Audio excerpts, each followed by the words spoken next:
Olá, amigos da Rádio Transmundial, do Mesa Preparada. Continuamos aqui a nossa conversa, continuamos o nosso café a respeito dos profetas menores. Meu objetivo hoje com vocês é de conversar a respeito do profeta Naum. O livro que o profeta Naum deixou para a gente, eu costumo brincar, que é o livro que Jonas gostaria de ter escrito. Então vamos lembrar um pouquinho Jonas. Jonas é aquele profeta que recebe da parte de Deus uma mensagem, a mensagem de condenação para a cidade de Nínive. Mas Jonas também sabia que ao levar aquela mensagem para a cidade de Nínive, havia a possibilidade de que aquele povo se arrependesse e Deus voltasse atrás na sua condenação. Inclusive, ele deixou isso muito claro.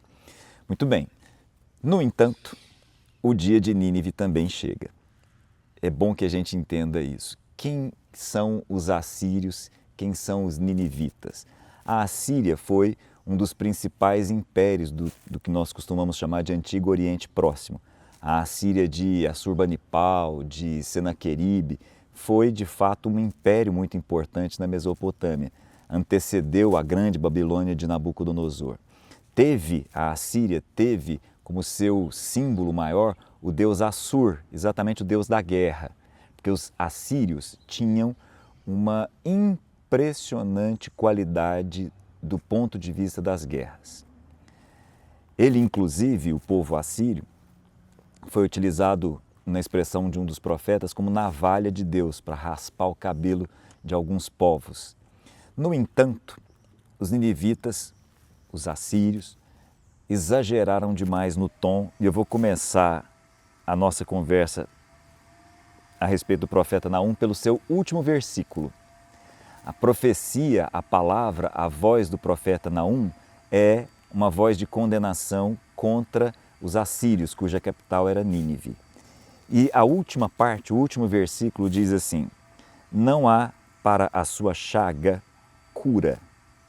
Então o profeta Naum falando para os assírios: não há cura para a sua chaga, a sua ferida é mortal. Quem ouve notícias a seu respeito bate palmas pela sua queda, pois quem não sofreu por sua crueldade sem limites. Muito bem, eu preciso parar nesse ponto aqui. Não há cura para a sua chaga, a sua ferida é mortal. E quem ouve notícias a respeito da sua queda, Nínive, capital da Síria, quem ouve notícias a respeito da sua queda bate palmas, se alegra. Por quê? Pois qual é o povo que não sofreu a sua crueldade sem limites? O povo assírio tinha essa marca registrada. A crueldade do povo assírio para com os povos dominados era algo discrepante e é até hoje.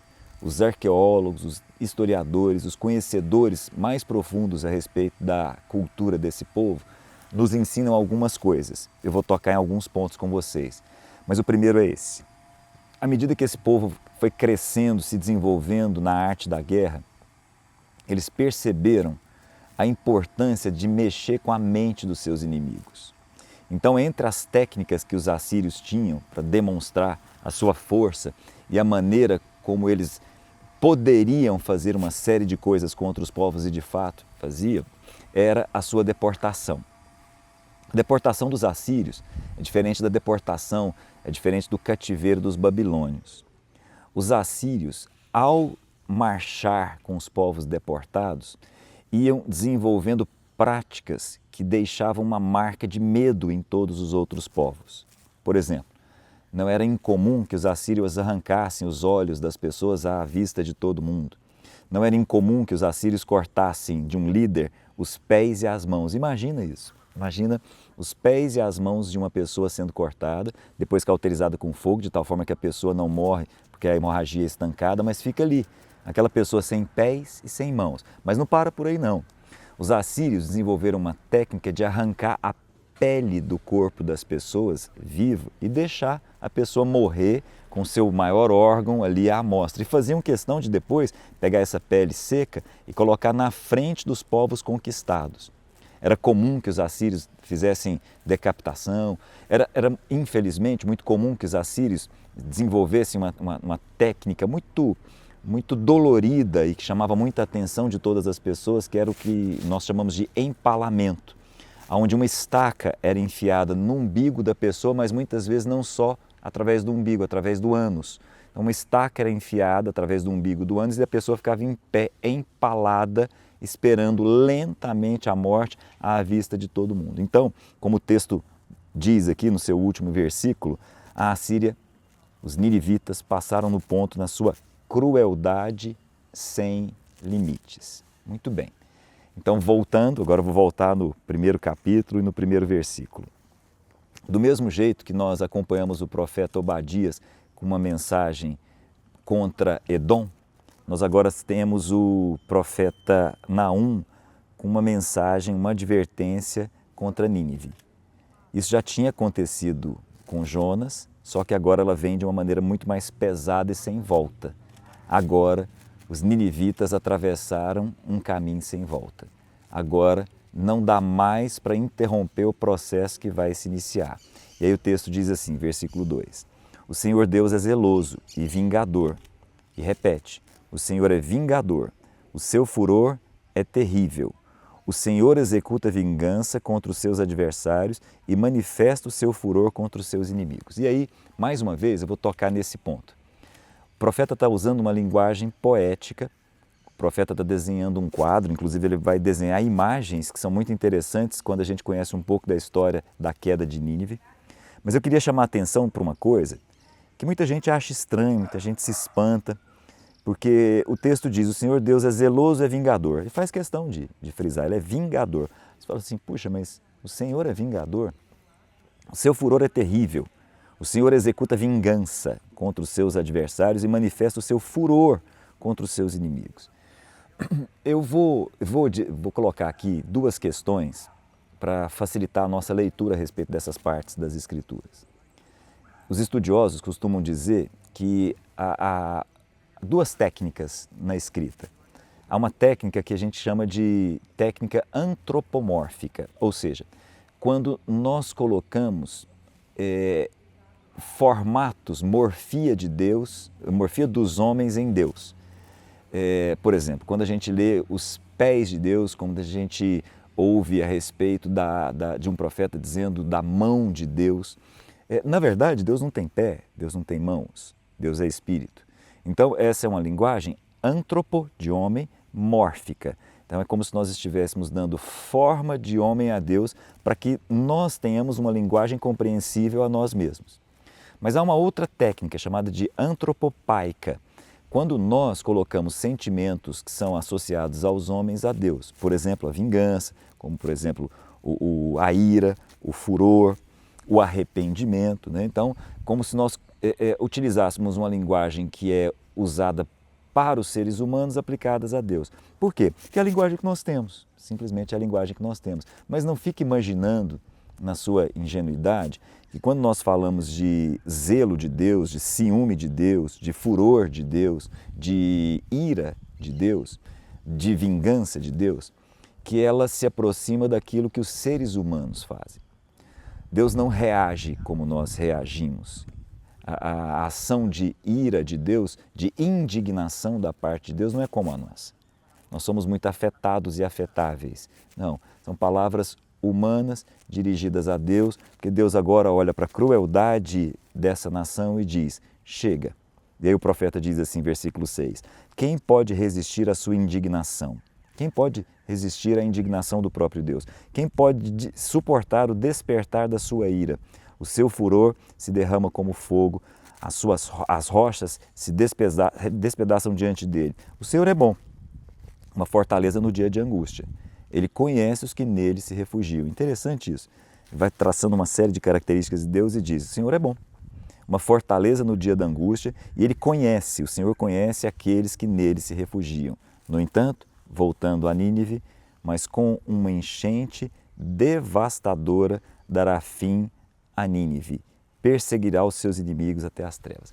Aqui tem um aspecto muito legal porque a cidade de Nínive, a capital dos assírios, foi uma das primeiras cidades pensadas do ponto de vista urbano, muito bem pensadas do ponto de vista urbano.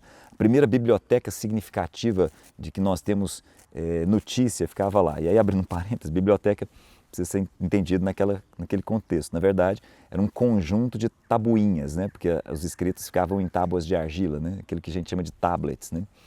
Ou tabletes, né? Para ser mais correto na expressão. Então, em Nínive havia uma biblioteca enorme, havia uma preocupação cultural grande e havia um cuidado urbanístico muito grande. Os arqueólogos mostram para a gente a estrutura, o mapa da cidade de Nínive e é impressionante até hoje. Inclusive a forma como eles fizeram com que um rio fosse canalizado e passasse por dentro da cidade e desse para eles tudo aquilo que era necessário do ponto de vista de uma água que corria entre a cidade, mas a cidade era fortificada, era protegida. No entanto, acontece uma coisa muito interessante quando a gente lê isso daqui. Como uma enchente devastadora dará fim a Nínive.